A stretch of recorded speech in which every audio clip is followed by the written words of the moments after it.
kemenangan iman.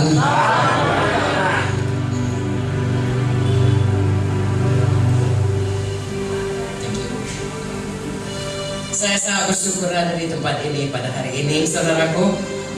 Bagi saya ini adalah mujizat yang terbesar. Jadi pertama sekali saya mengucapkan terima kasih kepada Tuhan Yesus Kristus, Juru Selamat kita, yang tidak berubah, dahulu, sekarang, sampai selama-lamanya. Amin, saudaraku. Saya sudah mengalami mujizat Tuhan hampir setengah abad lamanya mengikut Tuhan, saudaraku, dan Dia tidak pernah berhenti memberikan atau mengalirkan mujizatnya. Dan kalau saya ditolong, kita semua pun bisa ditolong.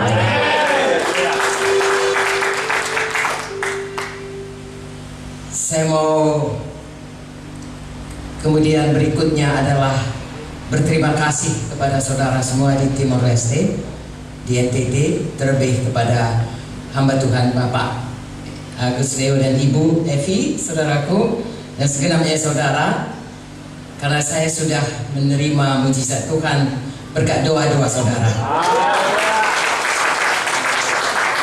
Pada hari Jumat yang lalu saya jatuh, ya. Saya sudah ada lebih kurang 35 tahun di rumah itu, tidak pernah jatuh, saudaraku. Saya tahu setiap sudut rumah itu, jadi sebenarnya tidak mungkin saya jatuh. Tetapi pada waktu itu ada genangan air yang semestinya tidak ada di situ. Saya jatuh dan jatuh terduduk. Dan bagi orang seumur saya 76 tahun, saudaraku, itu berbahaya. Ya. Dan saya langsung tidak bisa apa-apa.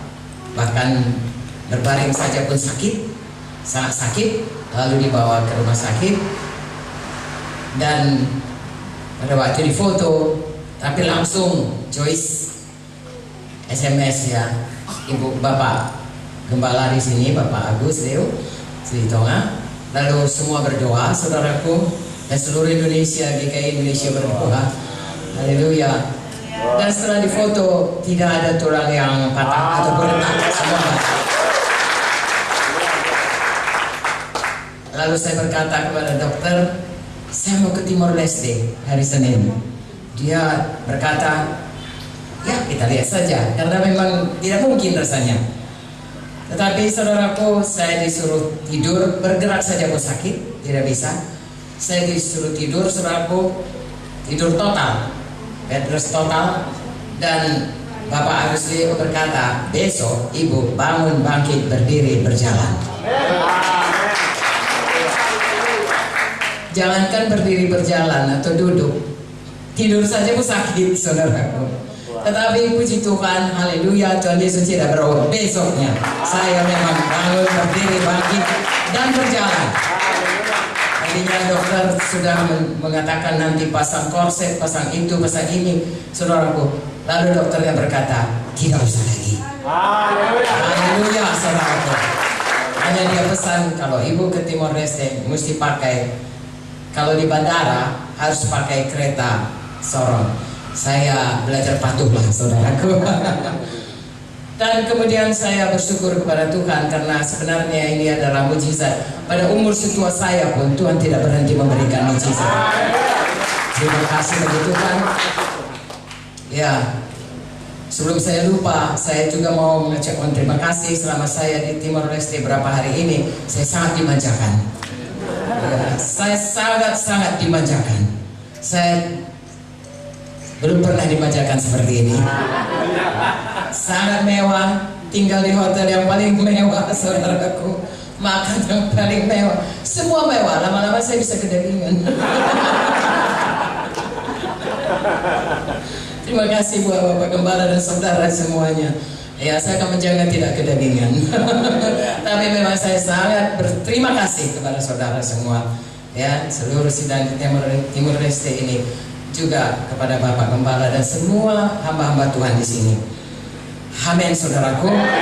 Ya, saya mau menyaksikan betapa baiknya Tuhan itu, supaya kita tidak pernah bimbang bahwasanya Tuhan itu sangat baik.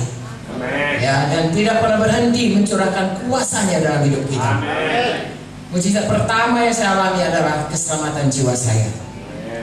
Terjadi sesudah saya tamat kedokteran, saudaraku, saya sudah jadi dokter, lalu belajar jadi spesialis anak. Belum pun saya tamat spesialis anak, FK USU, Fakultas Kedokteran USU mengirim saya ke Jakarta karena dimulai namanya subspesialisasi. Sudah spesialis, ada sub atau super spesialisasinya lagi, baru dimulai di seluruh Indonesia, dimulai oleh UI. Dan karena profesor saya dari UI, dia katakan kamu pergi aja sekarang. Jadi belum pun saya tamat, dia sudah kirim saya, saudaraku, dan saya disuruh belajar ilmu penyakit darah anak seperti leukemia dan lain sebagainya. Tahukah saudara, di Jakarta saya beroleh ilmu darah, tapi yang paling penting di situ saya beroleh darah Yesus. Saya selamat. Seseorang membawa saya tinggal di satu tempat di mana banyak sekali anak kos. Ya, ada yang dari bekerja, tapi sudah bekerja semua. Ada yang dari pajak, ada yang dari kantor kementerian di Jakarta. Dan saya melihat, saudaraku, keadaan di Jakarta itu pada waktu itu, saya berpikir sebenarnya untuk apa hidup ini. Lalu salah seorang dari teman saya di kos itu mengajak saya ke gerejanya, dan di situ saya bertemu Yesus. Dan sejak itu hidup saya sungguh-sungguh berubah. Haleluya. Bukan hanya hidup saya, karena saya pertama lahir baru. Saya mau bersaksi, saudaraku, kalau kita yang pertama lahir baru, maka Tuhan akan menyelamatkan keluarga kita semuanya. Akan memakai seluruh keluarga kita menjadi hamba Tuhan atau alat kebenaran Tuhan. Lalu saya selamat, saudaraku. Kemudian saya pulang ke Medan sesudah 1 tahun lebih. Satu persatu diselamatkan. Mulai dari nenek saya, sebenarnya nenek saya yang laki-laki, opa saya, itu punya iman yang lain. Tetapi karena sesudah saya selamat, Tuhan memberikan hidup yang berubah. Nenek saya, oma saya mengikut Tuhan. Amin. Kemudian papa saya juga, saudaraku, mengikut Tuhan. Dan semua keluarga kami mengikut Tuhan. Saya sangat bersyukur untuk ini. Ini adalah mujizat yang paling besar. Sebab apa gunanya beroleh seluruh dunia jika jiwa kita binasa. Dan anggota keluarga kita kalau tidak diselamatkan, di dunia ini kita bersama-sama. Seperti misalnya anak-anak saya, saudaraku, selama dunia ini sama, tapi nanti dalam kekekalan kita tidak sama lagi. Itu sangat menyedihkan.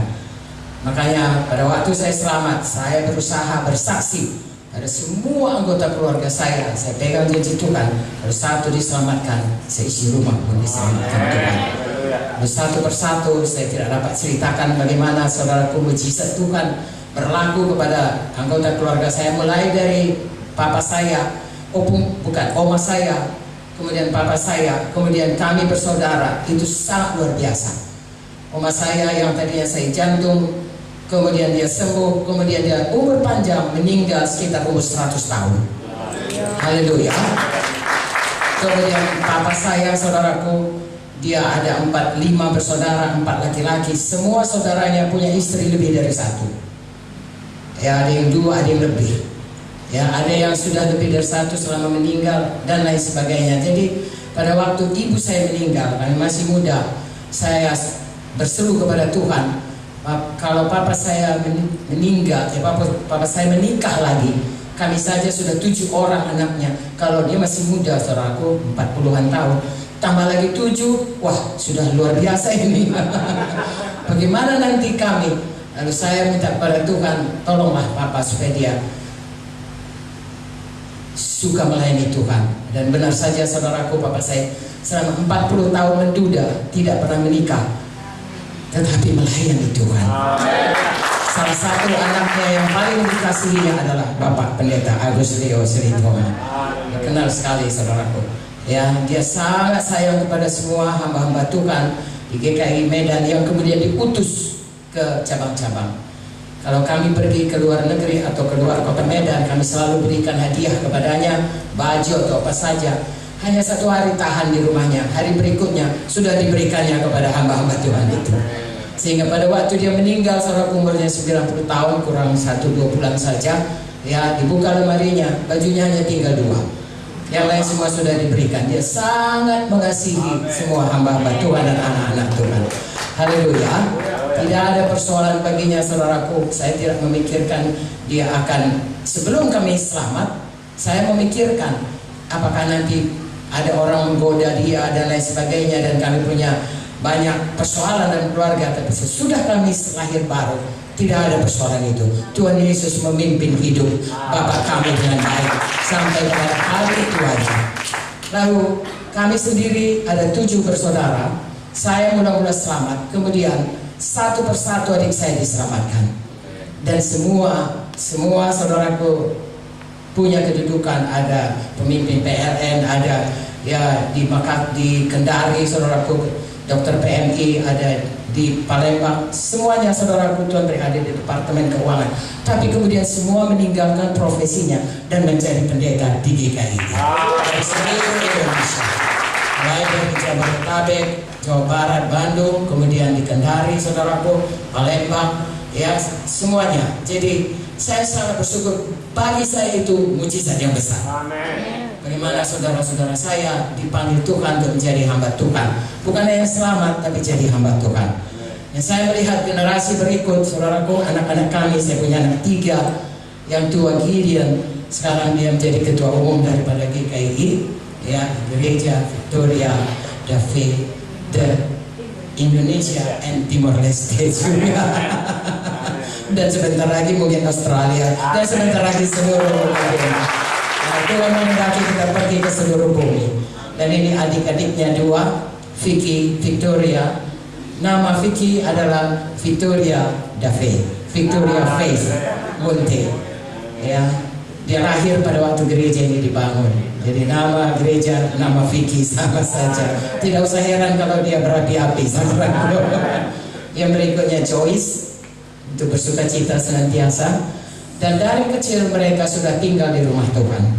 Sampai sekarang mereka melayani Tuhan. Saya rasa itu juga mujizat Tuhan. Haleluya. Segala kemuliaan bagi Tuhan. Karena kalau saudara lihat Bapak Silitonga dan Ibu saudaraku sangat sibuk. Kami juga dengan Pak Munte sangat sibuk. Dan kalau melihat anak kami bisa dipakai Tuhan, kami sangat bersyukur. Karena sebenarnya tidak banyak waktu kami untuk mendidik mereka. Tetapi Tuhan bermurah, kasih karunia-Nya melimpah, mereka semua bisa melayani Tuhan.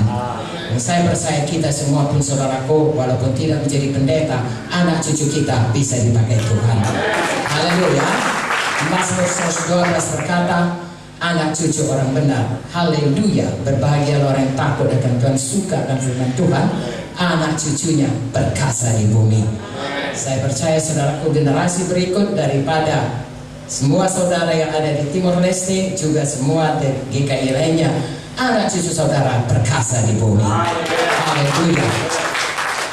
Nah saudaraku, saya rasa semua kesaksian saya ini dapat meneguhkan saudara. Kalau saya pun ditolong Tuhan, dari mulai saya muda, selamat. Ya, pada waktu saya selamat saudaraku, Victoria lahir, saya sakit jantung. Ya, tidak tahu karena mungkin terlalu capek saudaraku, karena saya masih kerja menjadi dosen di Fakultas Kedokteran USU, sambil juga melayani dengan Pak Munte hampir tiap malam ke desa. Lalu saya sakit jantung saya suka berhenti saudaraku, 3 kali tak lalu berhenti, lalu tak. Wah, itu waktu berhenti saudaraku, saya rasanya kapan pulang ke sorga, ya, sangat mencekam. Lalu dokter atau guru saya saudaraku ahli jantung berkata harus pasang pacu jantung. Itu umur 30, tapi sampai umur 76, 40 tahun lebih tidak pernah dipakai pacu jantung. Saya masih ada di haleluya saudaraku. Jadi dari awal pun sudah diberi Tuhan mujizat, sampai hari ini pun sudah diberi Tuhan mujizat. Terpujilah nama Tuhan. Semua kita bisa ditonton. Mujizat Tuhan masih berlangsung sampai sekarang ini. Amin saudaraku. Yesus datang untuk membebaskan, sungguh-sungguh dibebaskan Tuhan. Baik dalam segala aspek kehidupan kita, Tuhan mau membebaskan kita. Itulah berita yang disampaikan. Biarlah itu jadi kepada kita semuanya. Baik pada jiwa-jiwa yang sudah lama, saudaraku seperti saya, sudah pun 76 tahun, masih ada mujizat Tuhan. Ya, sampai kita pulang ke surga masih ada mujizat Tuhan. Hari lepas hari. Apalagi yang baru-baru saudaraku, biarlah semua menerima kemurahan Tuhan. Haleluya. Malam ini saya percaya luar biasa Tuhan akan bekerja. Saya hanya punya pesan bagi saudara-saudara gereja di Timor Leste, saudaraku, dan juga dari NTT yang datang sebagai ibu saudara. Saya punya banyak anak. Haleluya. Hanya sedikit saya ambil dari Efesus 4. Sebenarnya seluruhnya, tapi nanti tidak siap. Tapi bolehlah saya katakan dari Efesus 4 ada 3 perkara. 1 mengenai kesatuan, 2 mengenai karunia berbeda-beda, 3 mengenai hidup sebagai manusia baru. Haleluya. Nah, kalau diterangkan bisa 1 hari ini, tapi saya simpulkan saja. Saudaraku, saya melihat persatuan saudara yang sangat baik. Ya, baik saya ke Kupang, baik saya ke Dili, saya memuji Tuhan untuk itu. Tuhan sudah memulai yang baik, tolong diteruskan. Makin hari makin baik. Sampai Tuhan Yesus datang. Haleluya. Contoh yang terbaik, saudaraku, supaya kita boleh bersatu adalah Tuhan Yesus yang rendah hati. Nah, persatuan itu dalam Filipi 2 dikatakan, kesatuan jemaat itu tirulah Tuhan Yesus. Filipi 2:5 berkata, ya, hendaklah kamu menaruh perasaan dan pikiran Kristus. Dia tidak mempertahankan haknya sebagai Allah, tapi dia melepaskan semua haknya. Dia turun ke dunia, merendahkan dirinya sebagai manusia, dan taat sampai mati di kayu salib, karena dia patuh kepada Bapa di sorga. Saudaraku, kalau kita mau bersatu, tirulah Tuhan Yesus. Punyai pikiran perasaan Tuhan Yesus, tidak menuntut hak, tetapi saudaraku, merendahkan diri, rendah hati. Amin, saudaraku. Kalau dikatakan rendah hati itu, saudaraku, itu seperti Tuhan Yesus, suka mengampuni. Haleluya. Tidak selalu menuntut. Amin. Lemah lembut. Belajarlah padaku, aku lemah lembut dan rendah hati. Jadilah kepada kita, baik di Timor Leste, baik di mana saja, saudara. Kalau kita akan lihat persatuan itu akan bertambah hari, bertambah kuat, bertambah hari, bertambah kuat, dan gereja Tuhan memancarkan kemuliaan Tuhan. Tubuh saya ini, saudaraku, saudara bisa tenang duduk karena semua bersatu. Kalau kaki saya ke sana, tangan saya di sini, kepala saya di sini, saudara akan berkata, ih, monster. Ya, kiranya gereja bukan menjadi monster, kiranya gereja memancarkan kemuliaan Tuhan karena persatuan daripada tubuh Kristus. Haleluya. Jadi pegang keras kuat, saudara. Tapi itu ada hubungannya dengan karunia yang berbeda-beda. Itu Efesus 4, ya. Kalau tadi ayat 1 sampai 6, ini Efesus 4 ayat 11 sampai ayat 16. Dikatakan di dalam gereja ada pemimpin-pemimpin, ada rasul-rasul, ada nabi-nabi, ada penginjil-penginjil, ada gembala-gembala, ada guru-guru. Haleluya. Jadi ada pemimpin-pemimpin yang melengkapi, yang mengajari, yang melatih semua jemaat, sehingga masing-masing akan menempati tempatnya sesuai dengan karunia yang diberikan Tuhan. Haleluya. Satu perkara hari ini pesan saya kepada saudara, kalau kita mau sampai kepada panggilan Tuhan dan karunia Tuhan itu boleh bekerja dalam kita, dan kita boleh satu dengan yang lain. Ayat 16 berkata, diikat oleh pelayanan kita. Misalnya kalau kita tangan diikat dengan bahu, bahu diikat dengan dada, kemudian diikat dengan kaki, lalu kemudian leher diikat saudara, sehingga satu dia. Saudara harus patuh kepada pemimpin. Amin. Harus patuh kepada pemimpin. Pemimpin yang akan melatih saudara, yang diberikan Tuhan kepadanya karunia untuk mengenal panggilan Tuhan dalam saudara, karunia Tuhan dalam saudara, dan menempatkan saudara di mana Tuhan menghendaki saudara berfungsi dalam gereja Tuhan. Rendah hati, saudaraku, tundukkan diri. Maka kita akan melihat gereja Tuhan sangat kuat, perkasa di bumi ini. Bapak Agus Rio berkata, kami bisa lebih besar daripada GKI Medan. Saya setuju, sangat setuju. Firman Tuhan juga berkata, anak saudaraku Elisa 2 kali lipat dari Elia. Zaman sekarang ini Roh Kudus bekerja dengan kuatnya, saudaraku, bukan 2 kali lipat, berapa kali lipat pun tidak terbatas. Kita bisa bertumbuh. Di gereja Victoria David di Timor Leste bisa bukan 2 kali, lebih daripada 2 kali daripada 3 kali. Saya tadi cerita kepada Bapak Anton dan Bapak Agus Leo, GKI Medan itu dimulai dari desa-desa.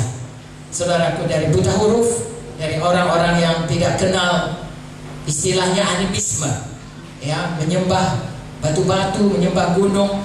Kalau ditanya, kalau dia diberitakan Injil, dia bertanya, Yesus, apa marganya? Dia pikir orang Batak, saudaraku.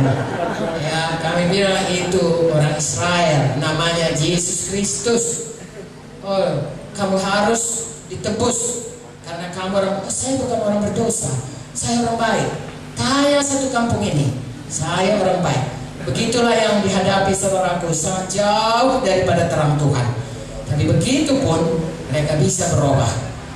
Pada waktu KKR pertama di Medan, saudaraku, yang melayani adalah orang desa itu karena mereka punya iman bahwasanya kuasa Tuhan tidak berubah. Lalu dimulailah di Medan, dari desa-desa dimulai di Medan. Saudara mulai di kota, ibu kota, maka saudara bisa lebih hebat daripada GKI Medan. Haleluya. Saudara bisa menyeberang ke Australia. Kalau sudah Australia, satu langkah lagi ke Amerika. Haleluya, saudara. Ya, saya sangat bersyukur tadi cerita dengan Bapak Anton. Kalau di Timor Leste ini orang menganggap ini Eropa karena bahasanya seperti Portugis. Ya, jadi saudara pergi ke seluruh dunia, seperti Inggris itu punya Commonwealth, Portugis juga punya negara-negara yang di bawah koloni Portugis dulu. Orang berpikir saudara salah satu negeri Eropa, salah satu negeri maju. Beda dengan Indonesia. Indonesia dia tidak suka ya bahasa Belanda. Saya tidak tahu bahasa Belanda walaupun saya masih lahir pada zaman sebelum merdeka. Karena orang tua saya memaksa, tidak boleh bahasa Belanda, kolonial itu. Ya rugi juga kalau saya tahu bahasa Belanda, saya bisa keliling di Eropa, saudara. Dan begitulah adanya Tuhan memberikan karunia-karunia. Saudara bisa pergi ke seluruh dunia, kemanapun saudara bisa membawa Injil Tuhan. Amin, saudaraku. Jadi saudara, patuhlah kepada pemimpin saudara, bersatulah saudara, maka saudara akan melihat gereja saudara memberkati bangsa-bangsa. Karena itu kehendak Tuhan bagi kita. Yang terakhir, pakai manusia baru. Saya dan saudara seumur hidup, sesudah pun saya muslim, bahkan sampai saya nanti mati, saudaraku, saya masih harus terus dibaharui Tuhan. Begitu kita lahir baru, yang lahir baru adalah roh kita. Saya, saudara, semua kita terdiri atas roh, jiwa, dan tubuh. Ya, lahir baru, tubuh tetap sama. Kalau pesek, tetap pesek. Kalau keriting, tetap keriting. Tidak langsung jadi lurus, tidak. Atau kalau saudaraku pendek, langsung tinggi, tidak. Persis seperti yang lalu. Jadi badan tidak lahir baru. Juga saudaraku jiwa, kalau tadinya pemarah, masih pemarah. Kalau pembohong, masih pembohong pada waktu lahir baru. Apakah yang lahir baru? Roh kita. Yang tadinya mati, tidak bisa berdoa. Sebelum selamat, saya berdoa juga, karena saya sudah ke gereja. Saya berkata dalam bahasa Karo, bahasa Batak, Iba segelar anak Tuhan Yesus Kristus kami toto. Artinya dalam nama Yesus kami berdoa. Saya ragu, apakah doa saya itu bisa lewat ini langit-langit sampai ke Tuhan. Saya ragu betul. Ya, dan saya kadang bertanya, siapakah Yesus itu? Tapi begitu saya lahir baru, saudaraku, saya saksikan tadi, pada waktu saya berkata, Bapa dalam sorga, dalam nama Yesus, saya rasa Bapa merangkul saya berkata, anakku, aku ada di sini. Luar biasa, saudara. Jadi, saudaraku, sesudah kita lahir baru, marilah kita semuanya bersungguh-sungguh hati menjadi kejadian baru. Karena Tuhan mau membaharui. Efesus 4 mulai dari ayat 17 sampai habis, saudaraku berkata, tanggalkan 22, 23, 24 berkata, tanggalkan, buang manusia lama. Sebenarnya itu sudah kita ikrarkan, proklamasikan, ya, seperti proklamasi kemerdekaan pada waktu dibaptis. Pada waktu dibaptis itu kita berkata, saya tanam semua manusia lama saya, seperti Yesus dikuburkan. Saya kuburkan pada waktu saya dibaptis. Lalu kemudian Yesus bangkit pada hari ketiga. Saya juga bangkit daripada dalam baptisan itu kepada manusia baru dalam Kristus Yesus. Lalu kita mulai perjalanan hidup yang baru. Semua hidup kita harus menurut firman Tuhan. Dulu kamilah wanita saudaraku dikatakan, kalau cemburu itu namanya kasih. Saya sayang padamu kepada suami kita dan berkata, itu sebabnya saya cemburu. Ini contoh. Firman Tuhan berkata, kasih tidak cemburu. Harus berubah. Dulu saudaraku berkata, saya tidak mau menyakiti orang, saya tidak mau jahat kepada orang, tetapi orang juga tidak boleh jahat kepada saya. Kalau orang jahat kepada saya akan berkata, seumur hidup saya tidak mau lagi bergaul dengan dia. Saya pikir itu betul. Saya pakai kepada saya, pada firman Tuhan berkata kita harus selalu mengampuni. Amen. Kasihilah musuhmu. Ya, berdoalah bagi orang yang berbuat baik kepada orang yang jahat padamu. Berkati orang yang mengutuk kamu. Wow, itu adalah satu manusia baru, saudaraku. Biasanya kalau kami di Medan itu, ya, kita yang menabrak, kita yang marah. Ya, kita tabrak orang, jatuh dia, kita katakan padanya, mata lahir, artinya di mana mata kau? Kenapa kau? Padahal kita yang menabrak, saudaraku. Itu manusia lama, tapi manusia baru selalu berkata maaf, terima kasih, selalu mengampuni. Harus berubah. Kabar baiknya ada Roh Kudus menolong kita. Haleluya. Kalau dulu saya pikir sulit mengampuni, tapi rupanya kalau ada Roh Kudus mudah mengampuni, karena kita memiliki Yesus dalam hati kita. Jadi saudaraku, banyak contohnya di dalam Efesus 4 itu. Kalau kita, ya, dari hukum 10, hormati orang tuamu, jangan membunuh, jangan berzina, jangan berdusta, jangan mencuri, jangan berdusta, jangan menginginkan hak orang lain atau milik orang lain. Satu persatu diterangkan di situ, saudaraku. Biarlah itu kita praktekkan, karena itu sebenarnya adalah praktek daripada saling mengasihi. Tuhan Yesus punya satu hukum yang baru, yaitu hendaklah kamu saling mengasihi. Dalam kita mengasihi itu, kita mempraktekkan manusia baru. Hari ini saya tidak bisa terangkan semua itu, sebabnya saudara rajin kebaktian, rajin baca firman Tuhan, rajin mempraktekkannya, dan patuh pada pimpinan saudara. Maka saudara akan melihat perjalanan hidup saudara dari satu kemuliaan kepada kemuliaan yang lebih besar. Haleluya. Semua manusia sudah berdosa dan kehilangan kemuliaan Allah. Artinya karena dosa itu kita hilang kemuliaan Allah. Ya, tetapi Tuhan mau pulihkan kita lagi. Manusia baru itu dibentuk menjadi semakin seperti Yesus, lalu kemuliaan itu dikembalikan. Saudara tahu pada waktu Adam dan Hawa belum berdosa, mereka tanpa busana, mereka tidak malu karena kemuliaan Allah. Tetapi begitu mereka berdosa, mereka langsung tahu. Saudaraku, marilah kita tidak pernah berhenti berubah setiap hari. Haleluya. Dan kita akan melihat hidup kita semakin hari semakin bisa memancarkan kemuliaan Tuhan, dan Tuhan bisa memakai kita tepat pada tempat yang dikehendaki Tuhan, dan bersama-sama dalam tubuh Kristus kita boleh saling memberkati, besi menajamkan besi, saling melayani, dan saling menikmati hidup di dalam Tuhan. Saya percaya saya masih bisa datang ke Timor Leste, tapi satu perkara yang saya percaya, kita sama-sama mengikut Tuhan, kita pasti sama-sama di surga selama-lamanya. Selama-lamanya. Haleluya. Adakah saudara dapat menerima berkat hari ini? Bapa dalam surga, berkatilah semua anak-anakku ini Tuhan. Engkau yang mulai pekerjaanmu yang baik, Engkau yang meneruskannya dalam mereka. Tuhan, tidak ada satu pun yang dapat lagi menghalangi pekerjaan-Mu, karena darah Yesus sudah membebaskan kami semuanya Tuhan. Roh Kudus-Mu yang bekerja Tuhan, membentuk kami dari kemuliaan kepada kemuliaan yang semakin besar sampai Kau datang. Haleluya. Hamba-Mu sangat bersyukur akan sidang-Mu yang ada di Timor Leste ini. Kamu melihat betapa mereka akan mengembang Tuhan, utara, selatan, timur, barat, sampai ke ujung bumi. Di dalam nama Yesus dijadikanlah berkat turun melimpah atas mereka semua dalam nama Yesus. Haleluya, haleluya, amin. Tuhan memberkati saudara semuanya. Puji